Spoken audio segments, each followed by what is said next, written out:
The waitress was mocked for her scars, and the Mafia Boss knelt to kiss her hands. The shrill, piercing laugh of a spoiled heiress shatters the quiet elegance of the dining room. She points a perfectly manicured finger at the deep, twisted burn scars wrapping around the arms of Julia, the waitress serving her table. The luxury restaurant in Florence smells of white truffles and the silent disdain of those who have never known a single day of true hunger. The conversation in the room abruptly stops as the heiress declares that monsters should not be allowed to serve people. Sitting in the deep shadows of a corner table, Dante Medici observes every agonizing detail without uttering a single word. The heavy scent of antique armchair leather, damp cedar, and cold cigar smoke surrounds him like a warning. They thought beauty was found in the diamonds they wore. Dante Medici knew that true honor was written on the skin they dared to ridicule. The pristine white linen tablecloths in the dining room are so immaculate they almost seem to offend the battered hands of the people forced to serve upon them. This is not merely a restaurant. It is a sanctuary for the Florentine elite, a gilded cage where billionaires, politicians, and syndicate heirs gather to consume white truffles and imported wine. The air is thick with the suffocating aroma of expensive wealth and the quiet, insidious disdain of men and women who have never known the sharp, hollow ache of a missed meal. They are insulated from the brutal realities of the world by thick walls of inherited money. In the furthest corner of the room, seated at a private table draped in shadow, Dante Medici exists in stark contrast to the superficial glittering of the crowd. He is a monolith of suppressed violence and absolute control. He does not partake in the idle, hollow chatter that echoes off the frescoed ceilings. He sits in complete silence, surrounded by an intimidating, heavy perfume, a mist of ancient cedar, the deep musk of antique armchair leather, and the cold, metallic trail of cigar smoke. It is the scent of a predator whose patience is rapidly approaching its absolute limit. Dante's right hand rests on the table. His thumb moves in a slow, hypnotic rhythm, methodically rotating the heavy gold signet ring on his ring finger. He traces the raised edges of the Medici crest, carved into the metal. It is a physical anchor for a mind that is constantly calculating the architecture of his empire. But tonight, his eyes, the color of dark, turbulent water, right before the sky breaks into a violent storm, are not focused on rival dons or shipping routes. They are fixed entirely on the agonizing injustice unfolding a few tables away. He watches the waitress, Julia. He watches the way her posture stiffens under the cruel, unrelenting gaze of the heiress. And he looks at the scars. The burn marks on Julia's forearms are severe. They are twisted, raised landscapes of deeply damaged tissue that disappear beneath the rolled-up sleeves of her crisp white uniform. To the pampered heiress sipping champagne, these marks are an aesthetic offense, a visual defect that ruins her luxurious dining experience. But Dante Medici does not see a defect. He looks at the ruined skin and sees a profound, agonizing testament to human endurance. As Dante stares at the burns, the elegant music of the restaurant fades into a dull, distant hum. The gilded walls dissolve, and he is suddenly pulled back into the suffocating, sterile chill of a hospital room 2 years ago. The memory strikes him with the brutal, unforgiving force of a physical blow. He sees the blinding white fluorescent lights. He smells the sharp, metallic tang of antiseptic. And he sees his 4-year-old son, Marco, lying in the center of a tangle of wires and monitors. Marco had not been burned by fire. He had been consumed by a fever that burned him from the inside out. Dante possessed the power to dismantle entire syndicates with a single whispered order. He commanded an army of ruthless men. He controlled the flow of billions of euros across the European continent. Yet, as he sat beside that hospital bed, holding his son's tiny, trembling hand, the Don of Florence had learned the most devastating lesson of his life. All the power in the underworld is entirely useless against the indifferent cruelty of nature. He could not bribe the fever. He could not threaten the illness into submission. He was forced to watch his child slip away, completely powerless to stop the biological fire that ultimately took Marco's life. Dante would have traded his entire empire, his wealth, and his own skin to bear those burns if it meant his son could simply take another breath. He had lost his boy because the human body is fragile. And because of that profound, shattering loss, Dante holds a deep, sacred reverence for those who managed to survive the fire. He looks back at Giulia. Her scars are not a tragedy to him, they are proof that she fought the darkness and refused to be consumed by it. They are the brutal, physical evidence of survival in a world designed to crush the weak. To Dante, those twisted lines of tissue command infinitely more respect than the flawless, unblemished skin of the heiress sitting across from her. The heiress has never fought for a single breath in her entire existence. She has never faced a threat that her father's money could not instantly erase. Her beauty is a shallow, manufactured illusion bought in high-end clinics and designer boutiques. Her arrogance is born of a profound, pathetic ignorance. Dante's thumb continues to stroke the cold gold of his signet ring. The slow rotation is the only movement in his towering frame. He is a king sitting among court jesters, watching a spoiled child play with matches in a room full of gasoline. He detests gratuitous cruelty. He despises the entitlement of the strong preying upon the vulnerable. The heiress believes her wealth gives her the divine right to inflict pain upon a woman simply trying to earn a living. She thinks her cruel laughter elevates her status in the eyes of the other patrons. She does not realize that every syllable leaving her mouth is sealing her absolute destruction. Dante does not shift his weight in the leather chair. He does not signal for his guards. He lets the cruel laughter echo through the dining room, allowing the heiress to fully display the hollow, rotting core of her character. He waits, his dark eyes fixed on the waitress, building the quiet, terrifying storm that is about to fall upon the room. The crystal chandeliers hanging from the vaulted frescoed ceiling cast a brilliant, unforgiving light down upon the center of the dining room. It is a light designed to make diamonds fracture the spectrum and gold watches gleam, but tonight it only serves to illuminate the grotesque cruelty of the Florentine elite. The heiress sits at a prime table near the center of the room. She wears a dress of imported emerald silk, and a necklace of heavy, flawless diamonds rests against her perfectly smooth collarbone.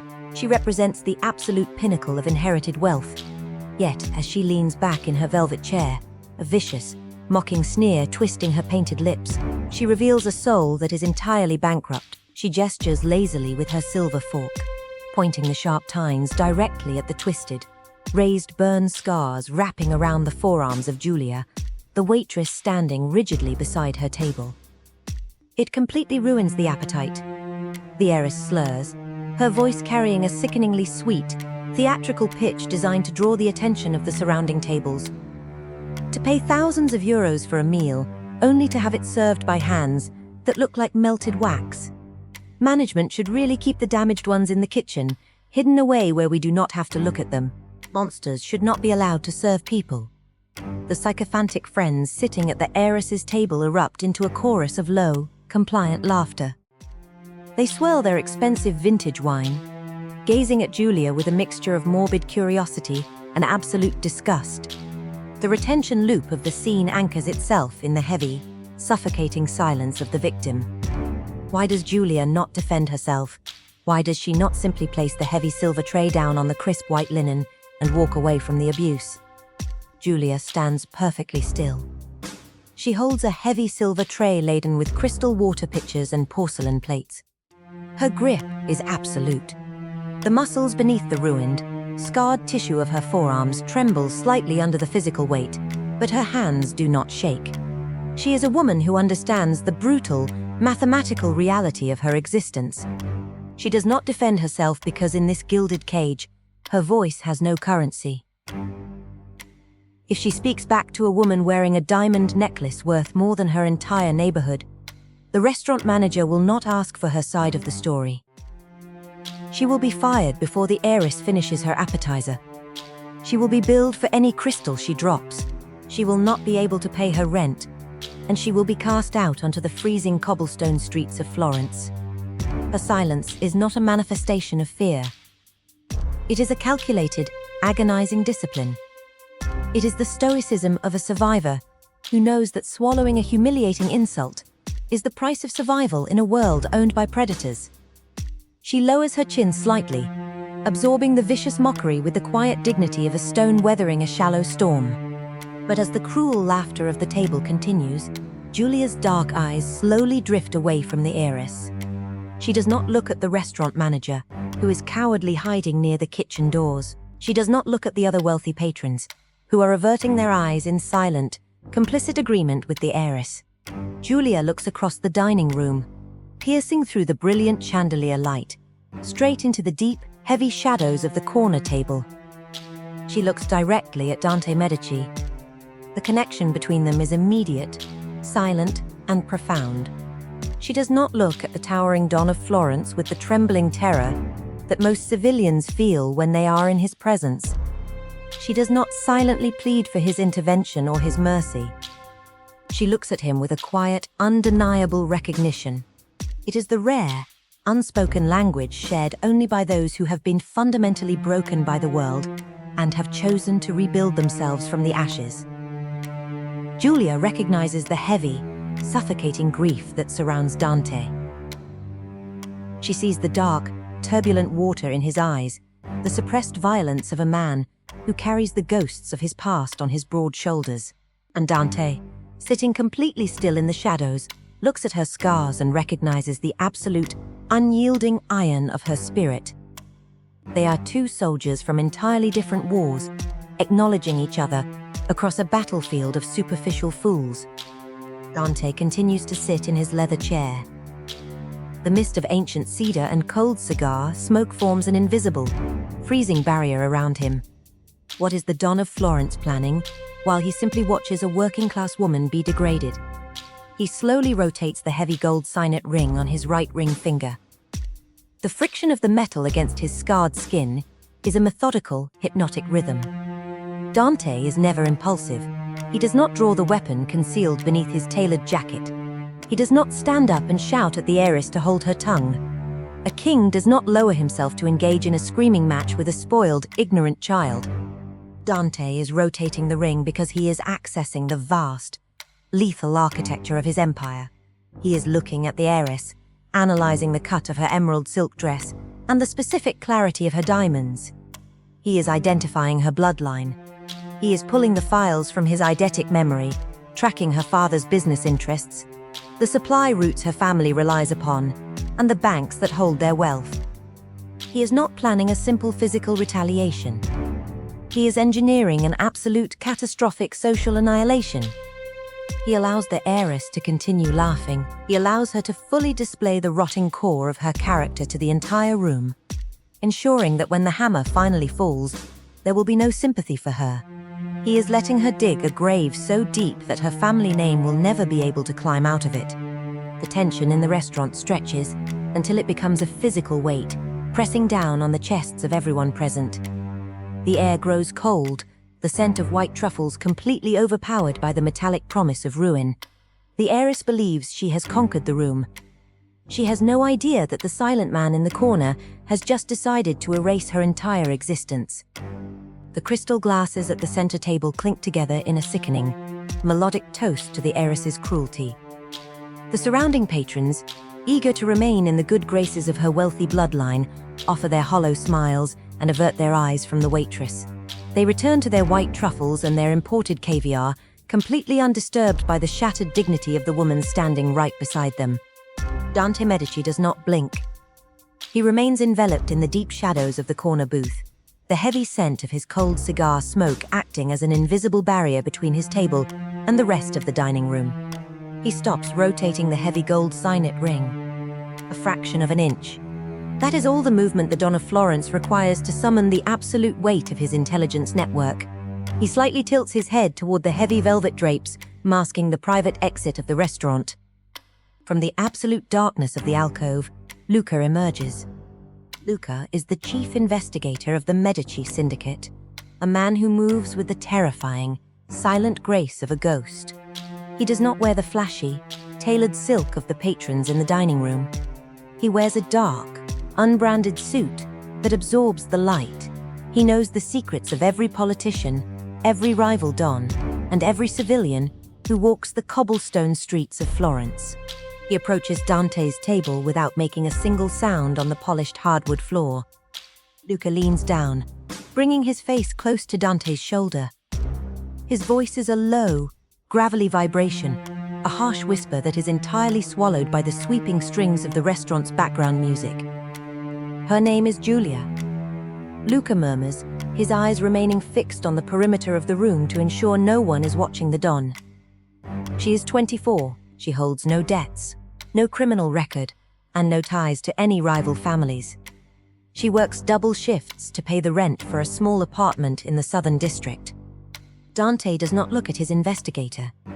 His dark, tempestuous eyes remain locked on the twisted, raised scars covering Julia's forearms. The marks, Dante says softly, his voice a freezing current demanding the truth. Luca nods slowly, the shadow of a dark, forgotten memory crossing his stoic face.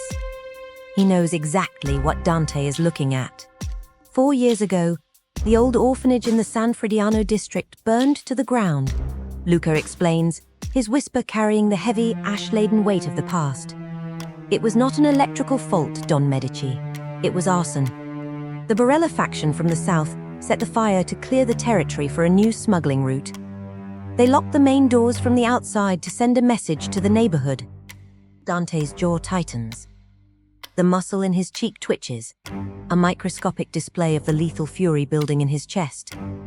To harm children is the single most unforgivable sin in Dante's moral architecture. It is the exact reason he had annihilated the Barella faction 3 years prior, leaving their leaders bleeding in the Arno River. The fire department was delayed. Luca continues, his tone dropping into a hollow, solemn cadence. The flames consumed the first floor in minutes. Julia was 19 at the time. She was not a resident. She was just a neighborhood girl who volunteered there to help the nuns read to the children. Dante looks at the waitress. He looks at her slight frame, the fragile set of her shoulders beneath the crisp white uniform. She is not a soldier. She has no combat training. She is entirely ordinary. When the roof began to collapse, Luca whispers, the absolute reverence in his voice matching the silent awe in Dante's mind. The crowd stood on the street and watched. The police waited for the fire trucks. Julia did not wait. The suffocating, opulent atmosphere of the luxury restaurant seems to dissolve entirely around Dante. He no longer smells the white truffles or the excessive French perfumes. He can only smell the phantom, acrid stench of burning wood and melting structure. She found a piece of scaffolding and shattered the ground floor window, Luca says. She climbed inside the burning building. She dragged 3 children out through the smoke one by one. On her final trip, the burning beams of the second floor gave way. She shielded the last child with her own body. The burning debris pinned her arms to the floorboards.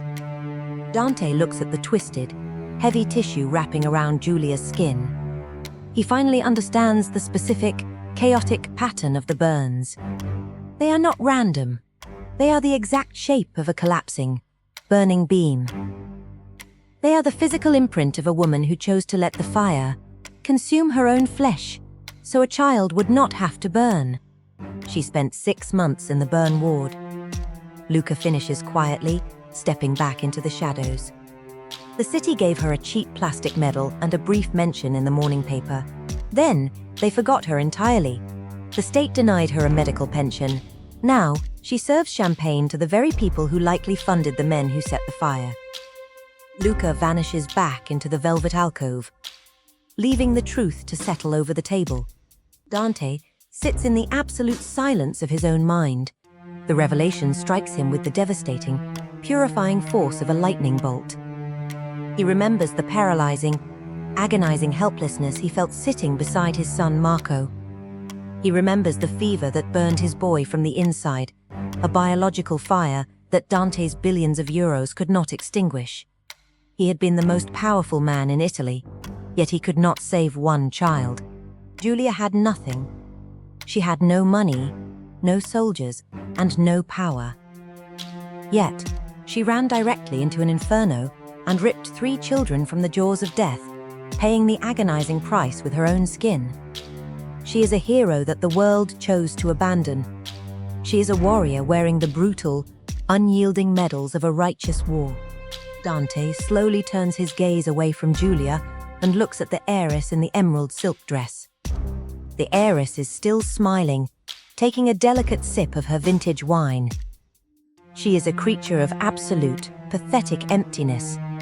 She believes that the smooth, unblemished skin of her arms makes her superior. She does not realize that she is sitting in the presence of a giant, mocking the very foundation of true nobility. The Don of Florence feels the heavy, cold metal of his signet ring against his skin. The slow, methodical rotation stops completely. The storm has finished gathering. The silent observation is over. The time for the Medici justice to fall upon the room has arrived. Dante places his massive hands flat on the edges of the dark table. He prepares to stand. The heavy, unyielding silence of Dante Medici's dark corner finally shatters, not with a shout, but with the slow, deliberate scraping of a heavy leather chair against the polished hardwood floor. The sound is not particularly loud, yet it cuts through the clinking of crystal glasses and the sweeping waltz of the string quartet like a sudden crack of thunder in a clear sky. The patrons sitting at the adjacent tables immediately stop speaking. Their conversations die in their throats. They recognize the sound of the apex predator shifting his weight. Dante stands up. He is a towering, imposing figure, draped in a flawlessly tailored charcoal suit that seems to absorb the brilliant, blinding light of the crystal chandeliers. As he reaches his full height, the physical space he occupies seems to expand, suffocating the opulent atmosphere of the luxury restaurant. The heavy, intoxicating scent of excessive French perfumes and white truffles is instantly violently overwritten by the dark, metallic aroma of ancient cedar, antique leather, and cold cigar smoke. The Don of Florence steps out of the shadows. His slow, methodical footsteps echo across the dining room. He does not rush. He does not exhibit the frantic, chaotic energy of a man acting on sudden impulse. His movements are a masterclass in suppressed, lethal control. He walks with the terrifying certainty of an executioner approaching the block. As he moves toward the center of the room, the sea of Florentine elites instinctively parts. Billionaires, syndicate politicians, and wealthy heirs pull their chairs forward, pressing themselves against their pristine white tablecloths to ensure they do not accidentally brush against his coat. They hold their breath, their eyes wide with a sudden, paralyzing dread. They do not know who has offended the king, but they know that the fragile illusion of their safety has just been entirely suspended. The string quartet, sensing the catastrophic shift in the room's atmospheric pressure, falters. The lead violinist lowers his bow, his hands trembling slightly, allowing a profound, suffocating quiet to begin swallowing the dining room.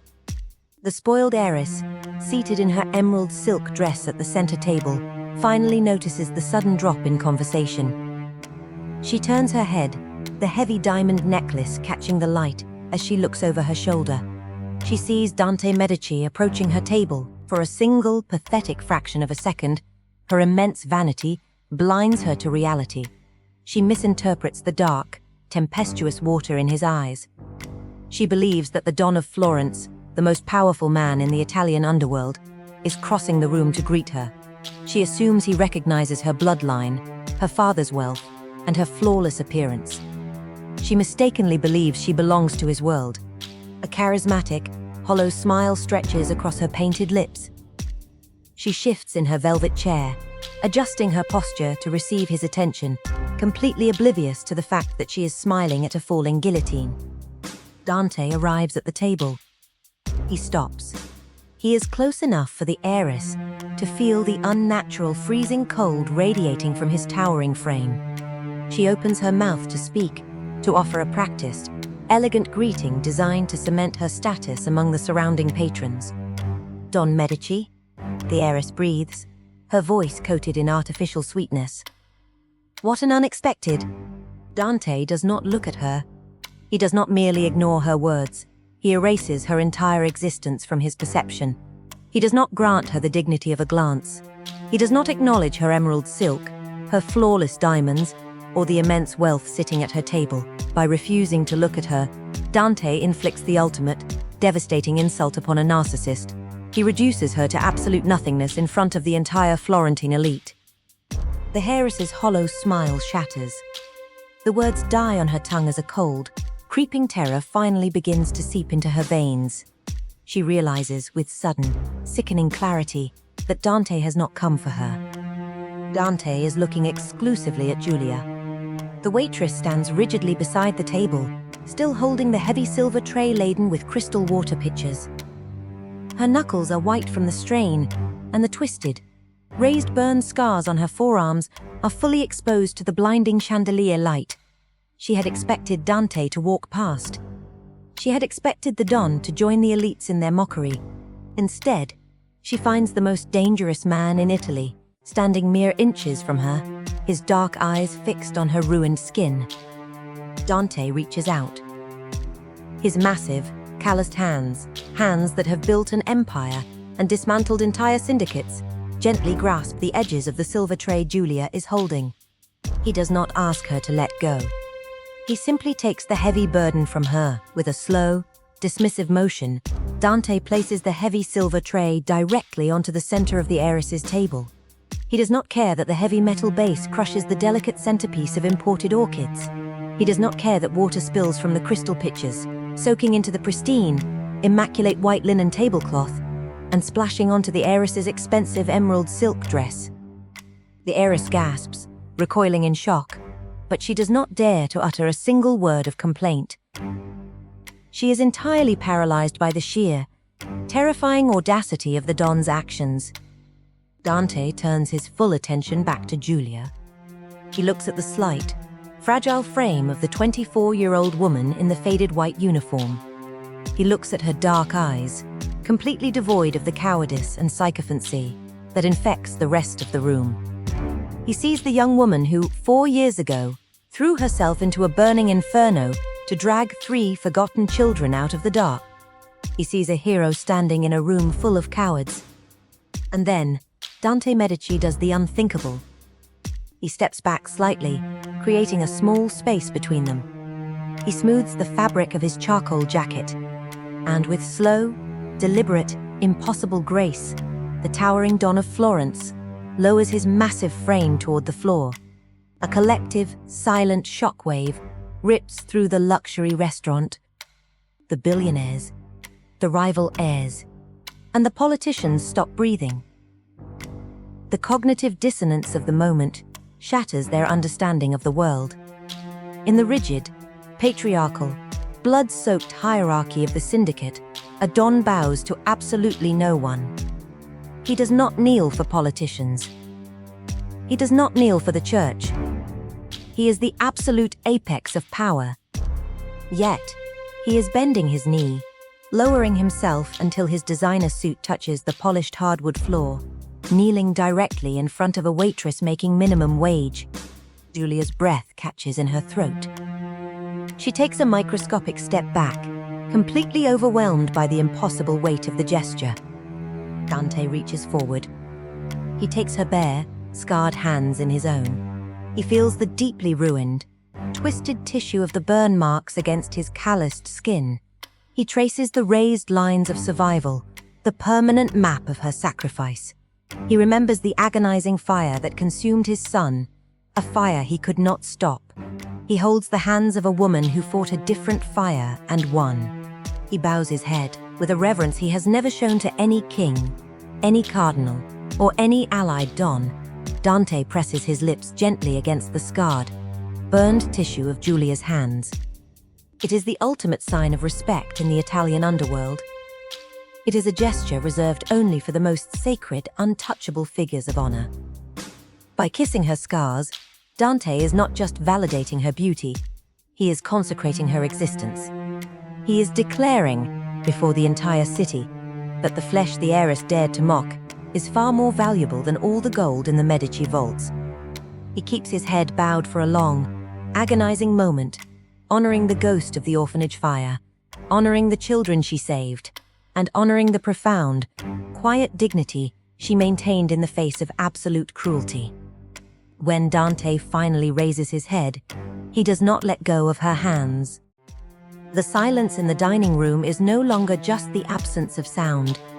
It is a physical, crushing pressure. It is the weight of a divine judgment falling upon the room. The heiress in the emerald silk dress is trembling violently, tears of absolute, profound terror ruining her perfect makeup. The surrounding patrons look down at their own pristine, unblemished hands and suddenly feel intensely, sickeningly ashamed of their own existence. They had laughed at a saint, and the devil himself had just come to her defense. The heavy, suffocating silence of the luxury dining room presses down on the patrons like a physical weight, drowning out the sweeping waltz of the string quartet completely. The billionaires, the syndicate politicians, and the arrogant heirs are entirely paralyzed. They watch the Don of Florence, the absolute apex predator of the Italian underworld, rise slowly from his knees. He releases Giulia's scarred, trembling hands with a profound, lingering gentleness. For 4 years, she had carried the brutal marks of the orphanage fire as a badge of shame, forced to hide them under long sleeves, enduring the disgusted whispers of a society that valued superficial beauty over actual courage. In a single, devastating gesture of reverence, Dante Medici has just completely rewritten the reality of the room. He has taken her deepest insecurity and consecrated it as a sacred relic. Giulia's dark eyes fill with tears.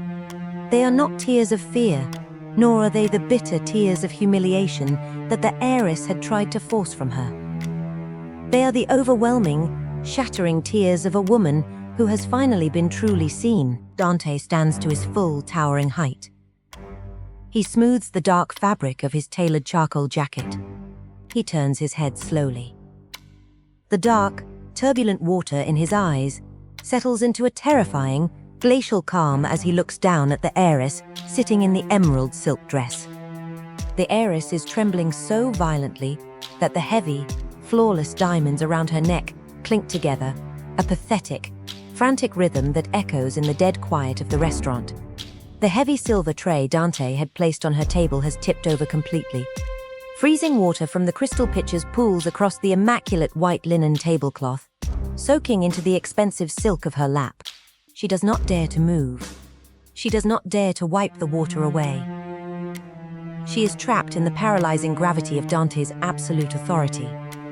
She has spent her entire life believing that her father's wealth made her immortal. She believed she was a queen in a city of peasants. Dante looks at her and sees nothing but a hollow, rotting parasite feeding off the labor of better people. "You find her scars offensive," Dante says. His voice is not a shout. It is a low, resonating hum that carries effortlessly across the silent dining room, cutting through the sickening scent of white truffles and French perfumes. It is a tone entirely devoid of anger, which makes it infinitely more terrifying. It is the clinical, detached voice of an executioner reading a verdict. The heiress shakes her head frantically, her painted lips parting as she struggles to draw breath around the crushing panic in her throat. She tries to formulate an apology, to claim it was a misunderstanding, to beg for the mercy she had just aggressively denied the waitress. Dante raises a single, calloused finger. The heiress snaps her mouth shut instantly. The silence in the room deepens, thick with the metallic aroma of cold cigar smoke and impending ruin. "You wear diamonds bought with inherited money." Dante continues smoothly, his gaze dissecting her worthlessness. "You wear silk woven by hands you consider beneath you. You have never built anything. You have never protected anyone. You exist solely to consume." He slowly rotates the heavy gold signet ring on his right hand, the Medici crest catching the blinding light of the chandeliers. Giulia carries the physical weight of 3 lives she pulled from a burning building. Dante states, his voice dropping into a lethal, freezing current. Her skin is ruined because her soul is made of iron. "You are a coward mocking a warrior, and cowards do not sit at my table." Dante does not look away from the heiress, but he slightly tilts his head toward the heavy velvet drapes masking the exit. "Luca, Dante commands softly. From the deep shadows, the chief investigator of the Medici syndicate steps into the light, accompanied by 4 heavily armed guards in unbranded dark suits. Their sudden, overwhelming presence shatters the final illusion of safety in the restaurant. The sycophantic friends, sitting at the heiress's table, scramble backward, abandoning her entirely, desperate to distance themselves from the blast radius of her destruction. "Remove her," Dante orders, his voice utterly devoid of human mercy. The guards move with terrifying precision. They do not ask the heiress to stand. They grasp her by the arms, pulling her roughly from her velvet chair. Her emerald silk dress catches on the edge of the table, tearing with a loud, violent rip that echoes across the room. But the guards do not stop. "And Luca," Dante adds, the final nail being driven into the coffin of her social existence. "Inform the council. She is no longer permitted to dine in any establishment in Florence. Her family's name is blacklisted from every hotel, every boutique, and every private club in Tuscany. If any business owner accepts her money, they forfeit my protection." A collective, silent gasp ripples through the crowd of elites. It is an absolute, catastrophic social and financial annihilation. Dante has not just humiliated her, he has erased her from high society. Her father's billions cannot buy her a glass of tap water in his territory. She is effectively a ghost, exiled from the only world she has ever known. The heiress begins to weep openly, a harsh, ugly sound of complete despair, as the guards drag her across the polished hardwood floor, dragging her out into the cold, unforgiving night. The heavy wooden doors slam shut behind her, sealing her ruin. Dante does not watch her leave. He has already forgotten she exists. He turns his full attention back to Giulia. The freezing, lethal aura surrounding the Don softens entirely as he looks at the young woman in the faded white uniform. "Take off the apron, Giulia," Dante says quietly. Giulia stares at him, her hands still trembling slightly from the adrenaline of the moment. She reaches behind her back with her scarred fingers and slowly unties the knot of the cheap fabric. The apron falls to the floor, landing in the spilled water.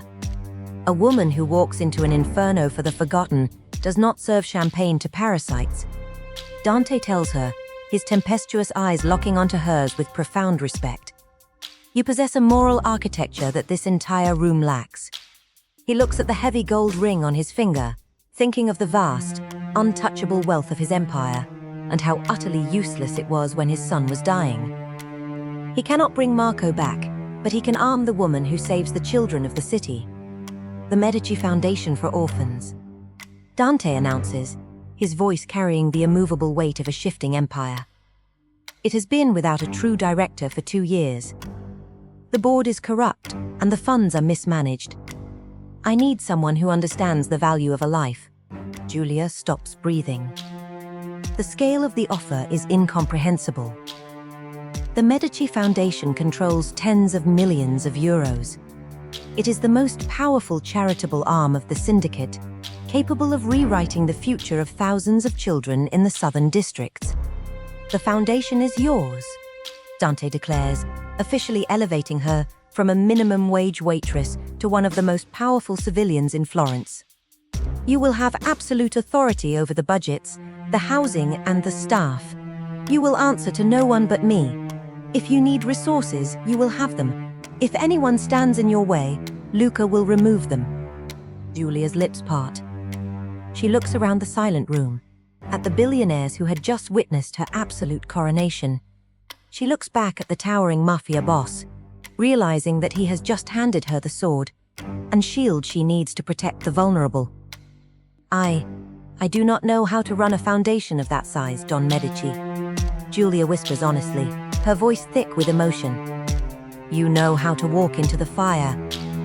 Dante replies smoothly, a faint, razor-sharp smile touching his lips. The rest is just paperwork. Dante slowly turns his massive frame. He looks out over the dining room. He looks at the rival dons, the politicians, and the wealthy wives. He makes direct eye contact with the very people who had silently agreed with the heiress just minutes before. The atmosphere grows unnaturally heavy. The warning is coming. Look at her. Dante commands the room, his voice dropping to a low, incredibly dangerous pitch. Every single patron in the restaurant obeys, turning their eyes toward Julia and the twisted, raised scars on her arms. From today, Dante says, his words engraving themselves into the absolute law of the Florentine underworld. Whoever mocks these marks will be mocking me. The heavy, suffocating atmosphere of the luxury dining room slowly begins to dissipate as Dante Medici turns his back on the paralyzed crowd of Florentine elites. He does not offer them a parting word or a lingering threat. They are beneath his notice now. He begins to walk toward the private exit, his towering frame cutting through the blinding light of the crystal chandeliers. He leaves the scent of white truffles and superficial wealth behind, carrying only the dark, metallic aroma of ancient cedar and cold cigar smoke with him. Julia follows closely in his shadow. She no longer wears the faded white uniform of a waitress. She walks with the quiet, profound dignity of a woman who has just been handed the keys to the future of the city's forgotten children. The twisted, raised burn scars on her forearms are no longer hidden. They are exposed to the world, consecrated by the kiss of the Mafia Boss, shining as absolute proof of her unyielding spirit. In the criminal underworld, men often confuse power with the capacity to destroy. They believe that fear is the only currency worth collecting. But Dante Medici understands a much deeper, much heavier truth. True power is not the ability to humiliate those who cannot fight back. True power is the absolute discipline required to kneel before true honor, regardless of the package it arrives in. The elites in that restaurant spent millions of euros attempting to purchase beauty. They surgically altered their faces and draped themselves in flawless diamonds, desperately trying to mask the rotting emptiness of their own souls. They looked at Julia and saw a monster. Dante looked at Julia and saw the exact kind of warrior he needed to build a fortress for the vulnerable. He could not save his son, Marco, from the biological fire of a lethal fever. That profound, agonizing failure will haunt him until his final breath. But tonight, he used his absolute authority to arm a woman who had physically thrown herself into a burning building to save 3 innocent lives. He had balanced a microscopic fraction of the scales in his own soul. However, in the violent, unforgiving architecture of the Italian syndicate, an act of righteous justice is rarely left unanswered. Outside the impregnable walls of the Medici territories, the spoiled heiress is currently weeping on the freezing cobblestone streets. Her emerald silk dress is ruined. Her father's bank accounts are being systematically frozen by Luca's network, and her family name has just been entirely erased from high society. A family that loses its wealth and status overnight does not simply accept its demise with grace. Humiliation is a venom that poisons the bloodline, turning cowards into desperate, unpredictable animals. The heiress's father possesses vast, hidden offshore resources, and he will not easily forgive the Don of Florence for the absolute destruction of his daughter's reputation. In the dark, forgotten corners of the city, the blacklisted billionaires will begin to whisper. They cannot attack Dante Medici directly. His fortress is too strong, and his soldiers are too loyal. Instead, they will look for a softer target. They will look at the new director of the Medici Foundation for Orphans. The heiress's family will begin to reach out to the exiled, brutal remnants of the Barella faction, the very men who set the orphanage on fire 4 years ago. The syndicates of the Deep South have been waiting for a fracture in Dante's armor. By elevating Julia, Dante has given them a target. A storm is gathering on the borders of Tuscany, fueled by the wounded pride of the wealthy and the lingering ashes of an old fire. The Don of Florence has protected the hero, but now he will have to go to war to keep her safe. Scars are medals that time gives to the brave. If you value the soul above appearance, subscribe. Stay loyal.